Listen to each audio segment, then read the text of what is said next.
Hello and welcome to the Cluster API Working Group. It is Wednesday, March 7th at 10 a.m. All right, so it looks like people are adding stuff to the agenda now. Feel free to sign in if you would like. But I had some stuff I wanted to bring up.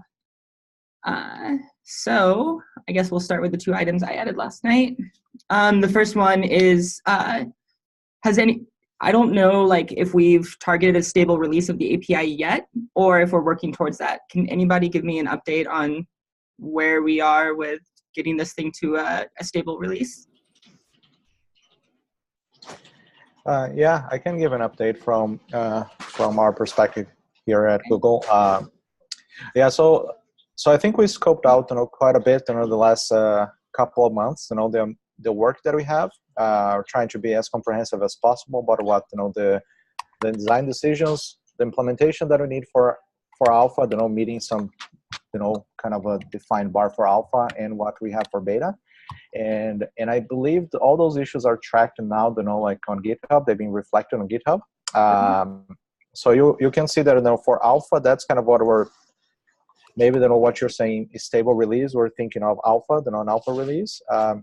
So that's a milestone on kube deploy that has kind of a few issues associated with that. We are going to be targeting a release as soon as I guess most of or all those issues are either fixed or we decide kind of to punch on them. So I'm kind of I welcome any feedback on that list as well. But that's kind of how we're working in terms of thinking of releases. Alpha being that first list that we have on kube deploy, and beta it has a few issues, but I would say primarily multi-master support would be the big addition for beta, and any feedback, any other kind of hopefully smaller issues that we have. So that kind of would be the goal for beta. Beta, I don't know the timeline yet, because it will depend on bandwidth on our side as well, and on the community, whoever might be available to help with HA support. Okay. Have we given any thought to the actual stability of the API only without any of the implementation detail? Yeah, actually, this is a really good point. We've been so Cluster API. It's been a little confusing, and I think internally we're trying to also, within Google, try to make it clear, what this is about. It's not only the API spec, as there is an implementation. There is a tooling as well. That's going to go with this, right? And the bootstrapping is an example of that. And kind of in the architecture, the pluggable architecture, is going to come with some of the the provider implementation, the actuators, etc. So the API, I would say that it's been fairly stable, but there is still some of the some design decisions that we're tracking, and I don't know if all of those are tracking issues, but one of them, for example, is machine class. I like to make a final call on machine class. Even if you don't have implementation that uses machine class for now. Machine set, I think we're in a good place. The only other one that I remember right now off the top of my head would be machine deployments. That's the one that was brought up last week. So I was kind of tracking those kind of a few decisions as sort of towards stability once we finalize on those decisions, and essentially I think that's kind of a sort of a more stable API, and then it will be towards the stabilization of the implementation as the next step. Okay. The reason I'm asking is I would like for us to push to at least explicitly calling out a stable version of the API. We're welcome to mutate it and add changes to it, but if we could just lock down a version so that we could implement it in other projects, I think that would be helpful. Could we push for that this next release, perhaps? Yeah, I would say that my kind of personal timeline for making these decisions, for an alpha would be by end of quarter. I don't know if that's too aggressive, to finalize machine class, the story and upgrade, the machine deployments, how we're going to be using those primarily. So if you feel, although it's kind of already marginal, so we might have 3 weeks or so, so maybe the next month that could be a target, maybe we could, actually, settle on that, the next month we have an alpha, or sorry, we have a stable release of the API itself, and then that's going to be followed by the implementation, with machine set and other things that are in flight. Yeah, I think that's the good suggestion. Okay, I'll add a note to that really quick. And I think a lot of what we're talking about might actually play into the next topic that I'm going to bring up, which is Tim St. Clair was fortunate enough to get us a new repository, which I'm going to write down what we just talked about in the notes, and then I'll put a link to the repository. And if anybody else wants to volunteer to take notes, that would save some time. Yeah, you can go ahead and speak, and I'll take notes. Okay, cool.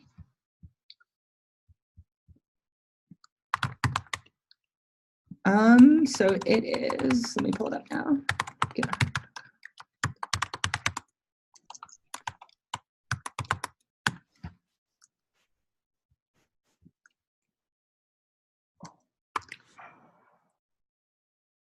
Okay, so the new repository is here. It's github.com/Kubernetes SIGs /clife _cluster-API. I tweeted yesterday about suggestions for a name. I talked with Joe and Tim both about it. We talked about it on the call last week. This is what we decided on. I think we can still change it, so it's not like it's written in stone or anything. C-Life being the short name for SIG cluster lifecycle, underbar as the delimiter, and then cluster-API for this particular working group project. So I think we have a repository. We talked about needing one, possibly two last call. I think it would probably be meaningful to talk about what we, or three, that's a good point as well. I think it would be meaningful to talk about what this particular repository should hold, shouldn't hold, and how we want to start working on whatever it is we need to work on out of this thing.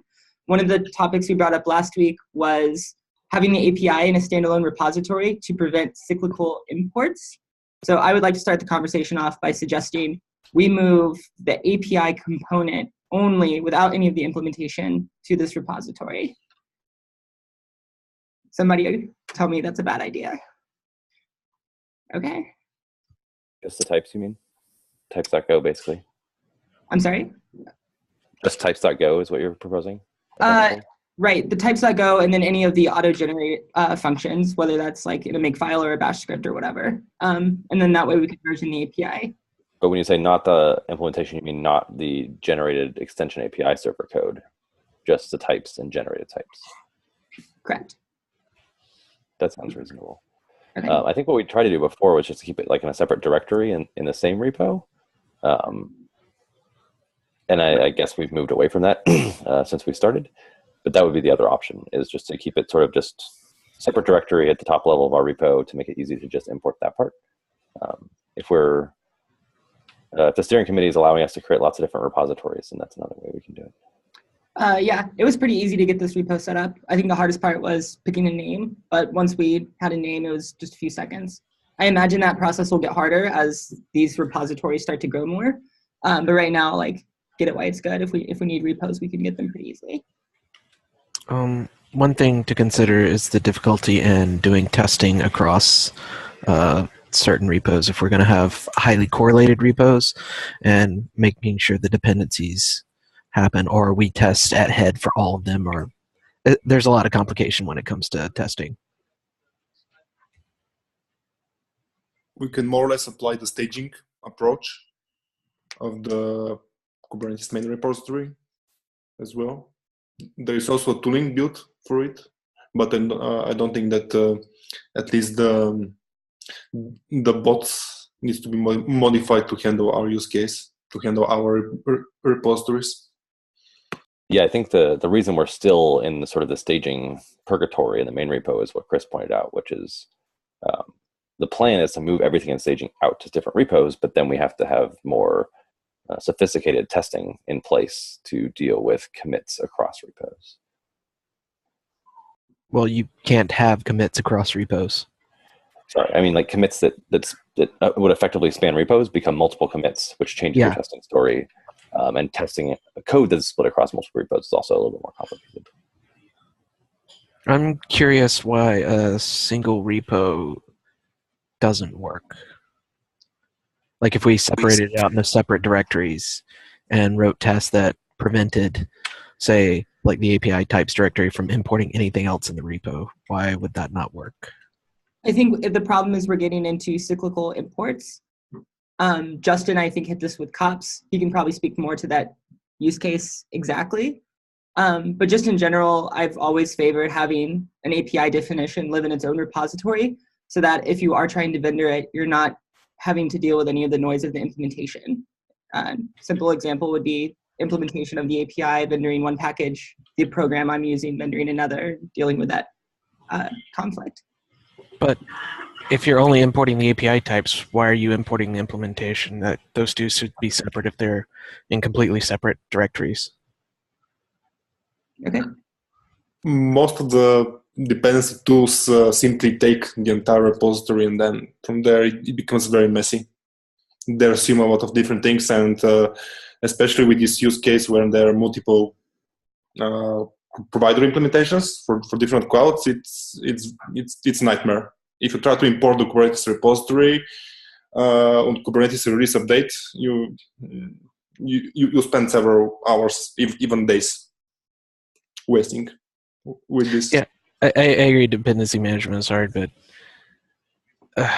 God. So the tools are bad. I get it. Okay. I mean, I definitely had a related problem. I don't know whether it was actually circular dependencies in my case. I can't remember the details, but the one I definitely hit was the COPS is using the 1.9 machinery, and the generated code is 1.10. Will be 1.10, I presume, which will actually be incompatible until we upgrade. It is incompatible, and so I was just looking at how the Kubernetes API does it, and they have different branches for the different releases. So I guess as long as we start doing that once we hit beta, and until then, I'll just hack it up in some way and probably get on to 1.10. So so you're saying the generated code is incompatible. So even the generated code on the API types themselves is incompatible. So this wouldn't even solve your issue. It wouldn't solve my particular issue. That's true. Okay. And I think it's a relatively short-term issue until 1.10 is released. I don't know where other people are in terms of. I think once 1.10 is released, we should stick on the stable 1.10 and then switch to 1.11 machinery once 1.11 is released. Yeah. Yeah, makes sense.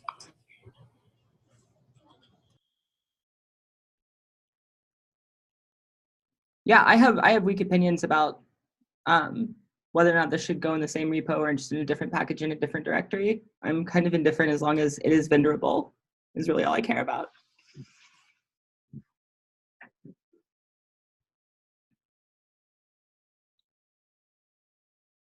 So, I mean, one of the goals was having it in a separate directory in the kubedeploy repo was to make it vendorable. And so I guess the question is, was that a failure? And do we need to move to a separate repo to address that problem? No, I don't think it's a failure. I was able to do it last night. It only took about an hour and a half. That doesn't seem great. To be fair, though, I think the problem was the same issue that Justin had. I just needed to make sure I got the right version of API machinery and client Go that the rest of the repo was using. And as soon as I updated my constraints in my Go package.toml or lock or whichever one it is, it was able to compile. We were good. Yeah, to be fair, I spent about that same amount of time trying to get a TOML file to get the CI working, so it imported all the right versions. Yeah. Yeah, okay. It's not easy. But I mean, it can be done. So that's the part that's important here. Yeah, I'm surprised to hear that the generated API code actually depends on certain versions of the API machinery, but that's unfortunate. I thought it would only be the client code. It depends on which version you import from which version you import the code generators. So they also have too much.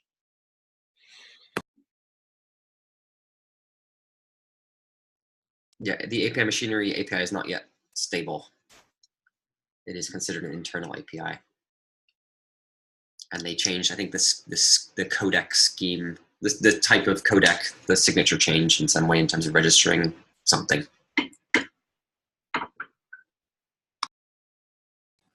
Yeah, and from what I hear, the client's not stable either. They're thinking about changing all the signatures of the functions to add a context soon. Yep.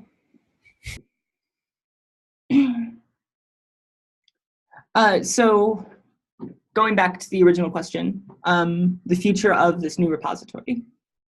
sounds like we're starting to lean towards keeping the API definition in the kube deploy repository.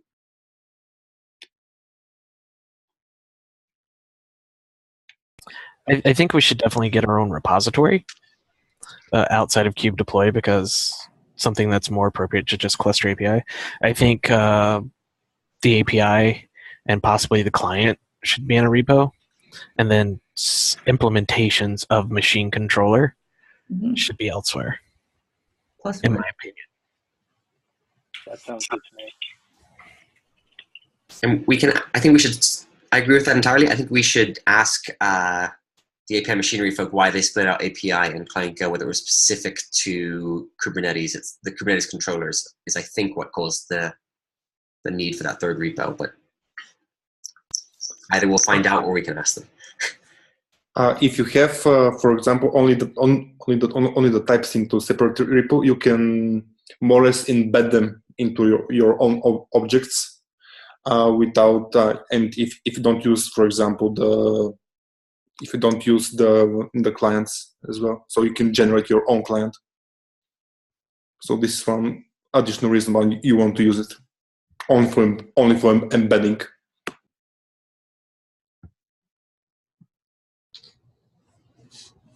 I'm a little bit late in the discussion, but I think the core Kubernetes is in a much big scope than the cluster API. So I think I agree with all the argument to separate the API and with the controller. It's just maybe just too early to think about this. I think our energy can be spending on the more valuable stuff rather than just think about how to do the separation of packaging here.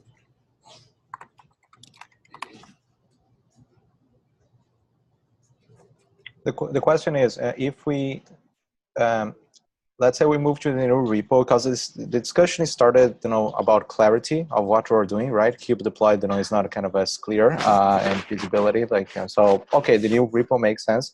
If we decide to have everything in a single repo and later, split out, the controllers, is that much work, or is that something that we should think ahead of time?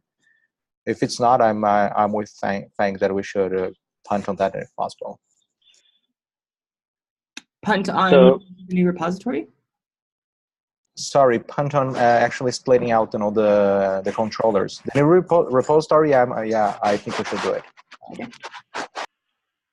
So I think there are currently 2 external implementations that are looking at adopting the cluster API right now. One being Kubicorn and one being Kops. So they're looking to consume the cluster API and potentially the client almost immediately before the kube deploy stuff's even really ready. So I think that would be a valuable reason why we might want to split it out at the beginning. Yeah, and again, if that split happens in the form of a different repo or in the form of just a different package, I think I'm kind of fine either way.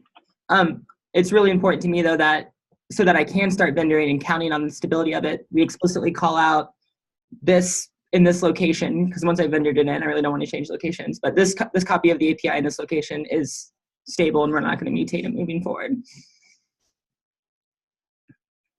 Just one context here is currently the implementation is built on top of the API server builder. So in my experience, it's not really designed in a way to split them up. I think in the future, when our API is fully stable, we don't need this tooling to do any, for example, modify the field. We don't change the API, it's become stable. We can talk about separate. By now, if you separate, you're adding a lot of work for your manually copy the code once you generate the code, and because the generated code is not just type, they're also including some generated code in the controller implementation. So if you separate to separate the depository, I can imagine there will be causing some ad hoc, like a chaos to merge the generated code. Especially when we're doing heavily in the development phase. When it's stable, yeah, I see it's totally fine. But right now, I think it will be too early. Unless we want to get off the API server builder to be don't use this tool at all.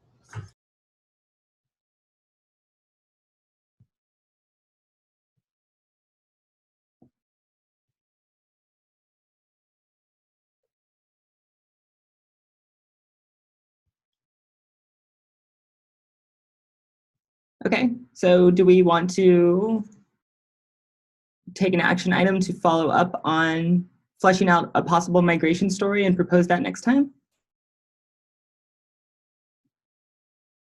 Okay, I'm happy to start that if nobody else wants to take it.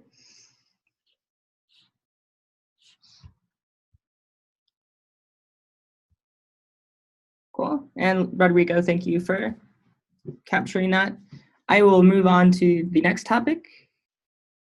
Runtime raw extensions for provider config.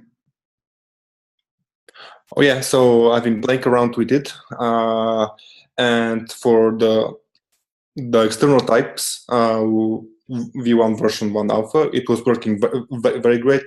The API was that I think the JSON that you provide is valid. However, for the internal types, I couldn't actually. I mean, the type you're trying to convert to had to be known to the API server. So if you're using some type that is not defined as the API server doesn't know about, it won't actually work. The end result will be object undefined. It will be unknown type, more or less. And also you have to write a custom converter as well, but this is another key point. So my suggestion is to use raw extensions for both the internal and external versions, and optionally later on, if we can actually change the internal version without damaging the external clients.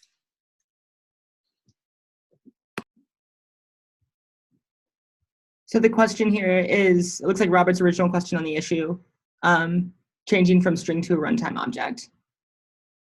So this one is very good. This one is very good because it allows you to easily embed a YAML file instead of JSON. Okay. Yeah, it was runtime object or runtime raw extension, right? It was, let's move away from string to something more strongly typed. Sure. And from what Martin's saying, it sounds like the latter will work better for us. Okay. My original approach at migrating to the cluster API involves relying heavily on the fact that that directive was a string, so that I could just serialize the existing API we were using and embed it in the cluster API for a provider config. I think in this case, it would still work, but just something to bear in mind if anybody else was planning on doing that as well. So what would change for you, Chris? Could you take the raw extension type and just wrap your string inside of a little bit of Kubernetes API machinery? Yeah. Seems like that would give you the same end result, right? Yeah, but then we have this serialized string like 3 layers down. Yes. Yeah, it can be done though. And if anything, is probably just an approach or a sign that my approach probably isn't the best one as well. The only difference is that the raw extension has it's a struct that inside has what is called a raw byte array, more or less, and then you can pretty much serialize it. So the only difference is that you have a string and a byte array, so it's not a big problem at all. Okay, sounds good to me.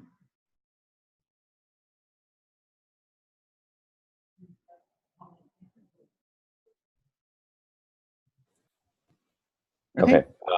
So, Martin, you updated the issue 6 days ago. Do you want to go ahead and try to send a pull request to change this? Yeah. And another thing that I will suggest, especially with probably the machine clustering that we will probably come as a discussion later on, I suggest we change the quad provider to be a struct with 2 values, like with 2 fields. One field should be like a value for inlining quad config configuration like we have before, and the second value is, or well, just have this one. at least for now. So we can extend it further later on in the path. Okay, so what you're proposing is not changing it from a string to a raw extension, but doing it both. So but changing it from a string to a struct, where the struct currently only has one field, which is the raw extension, so that we can add stuff later at that layer if we need to. That sounds great. Agree. Okay, I'll make the pull request soon. Yeah, and please update the issue with the discussion as well. I'm typing it in right now. I'll stick it in there.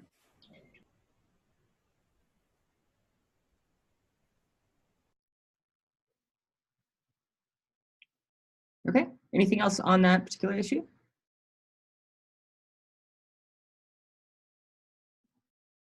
Okay. Looks like our last one is cluster bootstrapping. Follow up from last week with Jessica.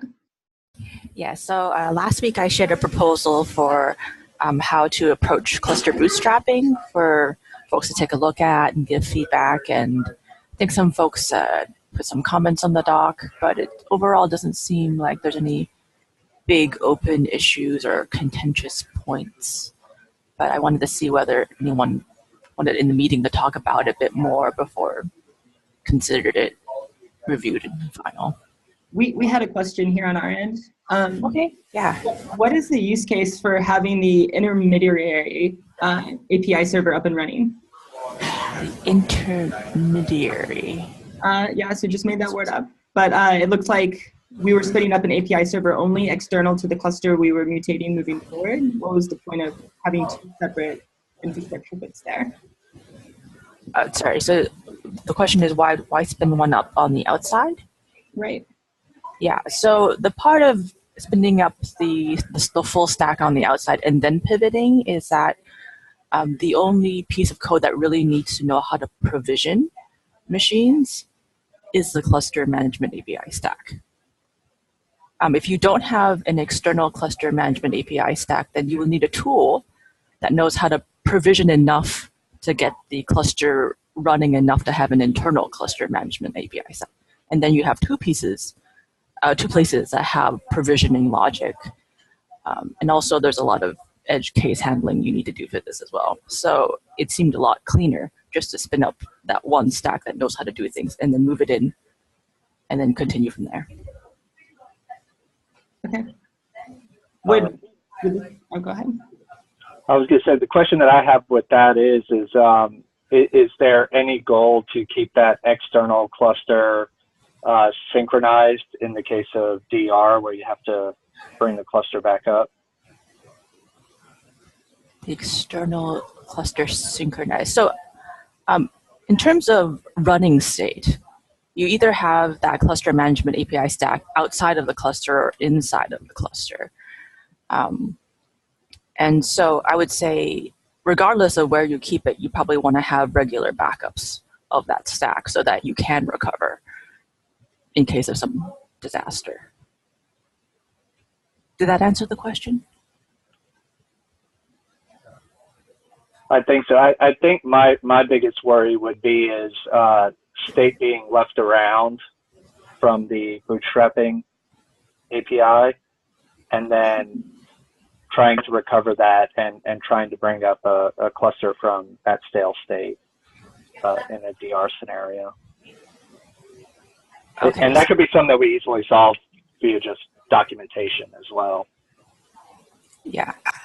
From my perspective, if the customer is choosing to do a pivot and have the management stack be internal, they should move all the state internal.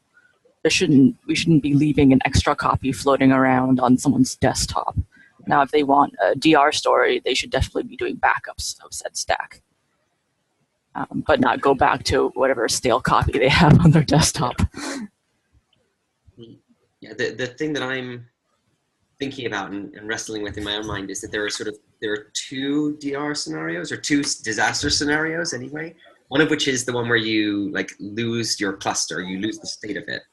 The other one of which is where you have the state, but the state is forked and you can't bring up API server or scheduler or controller manager. And so you sort of need to revert to another state and you have you have a state happy in etcd and everything is trying to start but just crashing at some stage, and you want to go to a different state, you want to override. And I don't know how to solve both of those at the same time. Yeah, and so in terms of, so the cluster management API stack has the ability to provision machines, right? So it has a certain ability to heal the control plane in the sense that if the machines are bad, they can destroy the machines and recreate the machines. Admittedly, if that cluster management API stack is inside the cluster and it happens to die at about the same time, then you need someone to come in because there's no piece that can heal the other piece. If the API stack is external to the cluster, then it has an ability to fix the cluster even if all the machines involved in the cluster are dead or borked or whatever. But then something has to take care of that external cluster management API stack. So there are definitely trade-offs and situations in which something has to come in. And this proposal would allow for both a internal and external cluster management API stack? Yeah, it allows for either as the end running state, depending on what your needs are. Okay.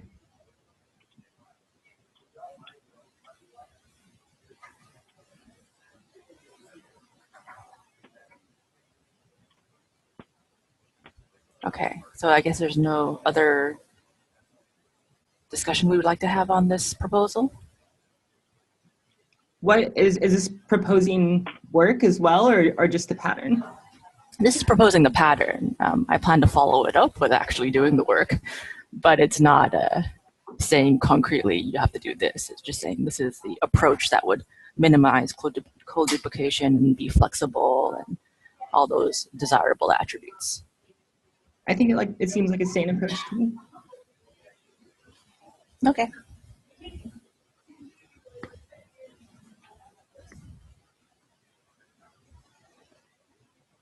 Okay, in that case, I will mark it as final and link it from a wiki page somewhere. Okay.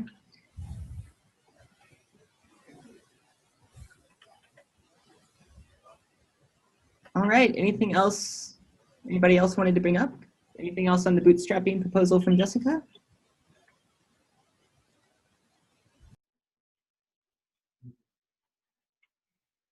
Going once? Martin added another agenda item. Oh, did I miss it? Yeah, I just added. Okay. So my more or less question is there any follow-up on the proposed machine states? I haven't seen any updates on the document or... Yeah, so the only thing that happened recently was I got pulled into a conversation with the cloud provider extraction working group, where they're trying to figure out how to represent suspended nodes in Kubernetes. In some cloud environments, they'd like to be able to suspend a node and not have it disappear, right? So right now, if a node stops reporting, we generally just delete it from the API server. They'd like to be able to suspend nodes and have sort of an explicit state for suspended, which if you look at the state diagram I drew, that was in like the future section of like maybe in the future, we'd like to be able to represent suspended nodes. It sounds like that future is basically now. They'd like to be able to represent that now in the kubelet. And so I've got on my list to go and talk to Walter Fender and the other folks that are driving that extraction and try to reconcile basically this state diagram with what they're doing on their side. And if we can have sort of an agreed upon set of states that the node thinks that it should be reporting and that we can also put into the machines, then we can actually use that as desired and actual state and reconcile the two. So I have an action to keep working on that, but it has not happened yet. Okay, so we're going to copy what they're doing, or we're going to deviate more or less?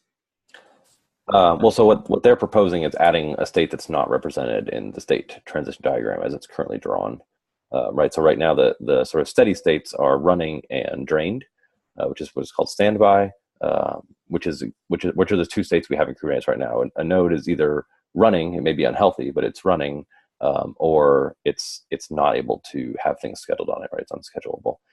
What they want to do is add a sort of third state, which is like the node itself is suspended, which is not in the state diagram. So I like to add it to the state diagram and then go sort of socialize it with those folks and talk about the transitions and how we can more maybe explicitly represent those transitions either in the node status API or in the cluster API, and making them consistent. Is there a use case for suspending a node on a cloud? Apparently. I mean, that's sort of what I've asked, and the answer has always been that it's people doing bad things that they don't want to educate. What does suspend even mean? So yes. So at least on AWS, it means you turn off the machine, the state still exists, you're not being billed for it, and you're then allowed to make certain changes to it, which you can't make when it's running. You can change the instance type, you can change the some other stuff. Let's say the instance type is like the primary one. It's pretty weird. Like it's a state where like it isn't backed by a virtual machine. Right. Yeah, they come back a lot faster though, right? So if you have a suspended machine and you want to start it up, it starts a lot faster than creating a new machine from scratch. That might be a GCE thing. I don't know why that would be the case. And I believe on GCE that's true. I mean, I don't think on AWS there are any reserved resources or anything like that that would guarantee you. There's no charge for it, right? So. I believe one of the speedups you gain is you don't have to redo network programming. It's just already still in the network, even if it's routing to a machine that's not technically running, and other like metadata programming in the entire system like that. They still have a logical VM device in the API that they can attach other objects to. Got it. That makes sense. Also seems useful if you want to shut the machine down without terminating it, so you can get stateful information off of any of the volumes if you need to. It would also provide the ability for vertical auto scaling if that ever comes into play as well. Yeah, Justin, on GCP, it looks like you're not billed for the core hours of the suspended machine, but you are still billed for like the IP address that you're holding on to if you have an external IP, and your boot disk, right? So your boot disk then is a persistent disk, and you start getting billed for that, even though you're not being billed for the whole machine. Yes. So there's sort of a nominal charge of holding those suspended machines around. It is, and it's the same on AWS. You're charged for the resources that are the same resources as if they weren't attached. Most of the use cases I've seen for something like that have been around demos and lab use, and I haven't yet seen a real production use case come across for it yet.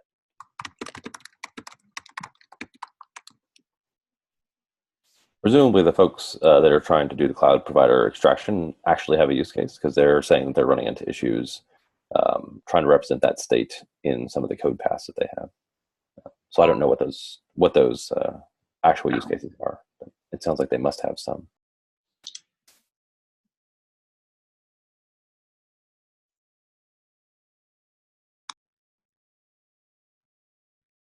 Okay. I missed the conversation, but can we add some notes about what parts got updated, so those like me can follow the document changes?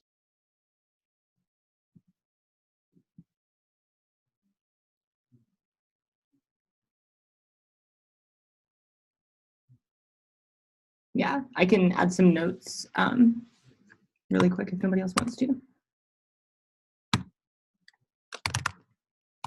While I do that, do we want to move on to the next item? Yeah, thanks.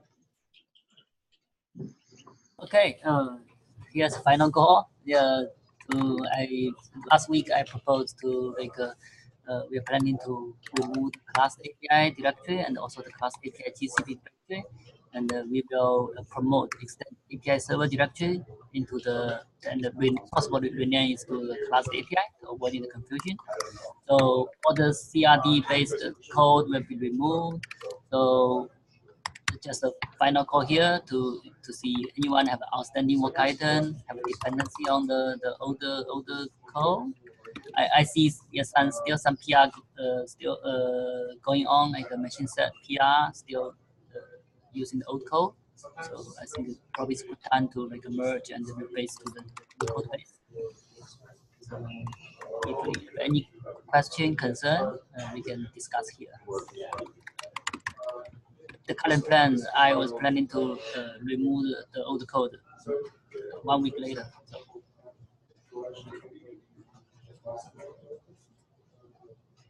Okay. I think we talked about this last week. Yeah. Yeah. It's all good? All right.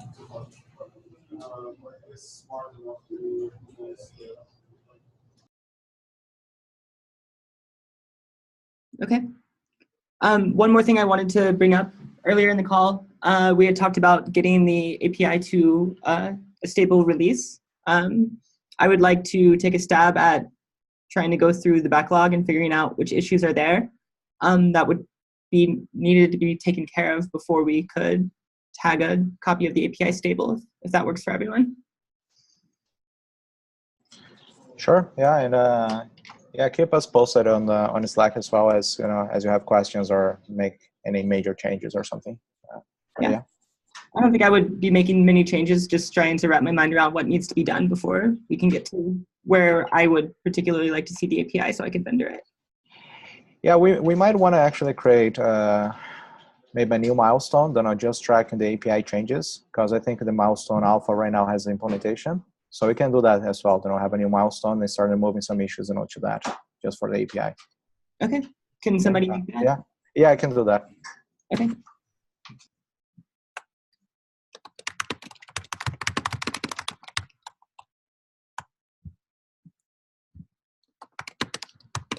Okay, and I will assign that to you.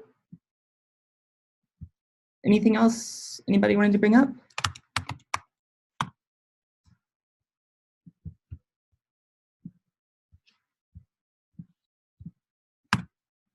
Going once? Going twice? Okay, have a good day, everybody.